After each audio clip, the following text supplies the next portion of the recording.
அனைவருக்கும் வணக்கம்.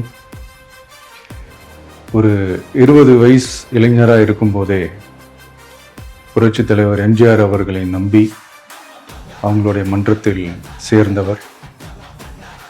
அந்த சின்ன வயசுலேயே எம்எல்ஏ என்ற ஒரு பெரிய பொறுப்பை ஏற்றவர். அதுக்கப்புறம் அவருடைய அந்த பயணத்தில் அந்த இயக்கத்தின் இருபெரும் தலைவர்களுக்கு ஒரு பெரிய நம்பிக்கைக்குரியவராக அரசியல் களத்தில் இருந்தவர். இப்படி 50 வருஷமாக ஒரே இயக்கத்தில் இருந்த அண்ணன் செங்கோட்டையன் அவர்கள் இன்னைக்கு அவங்களுடைய அரசியல் அனுபவமும் அவங்களுடைய அந்த அரசியல் களப்பணியும் நம்மளுடைய தமிழக வெற்றி கழகத்திற்கு ஒரு பெரிய உறுதுணையாக இருக்கும் என்ற நம்பிக்கையுடன் இன்னைக்கு அவங்களுக்கும் அவங்களோட இணைந்து பணியாற்ற நம்மளோடு கைகோர்க்கும் அனைவருக்கும் மக்கள் பணியாற்ற வரவேற்கிறேன். நல்லதே நடக்கும், நல்லதே நடக்கும், நல்லது மட்டுமே நடக்கும். வெற்றி நிச்சயம்.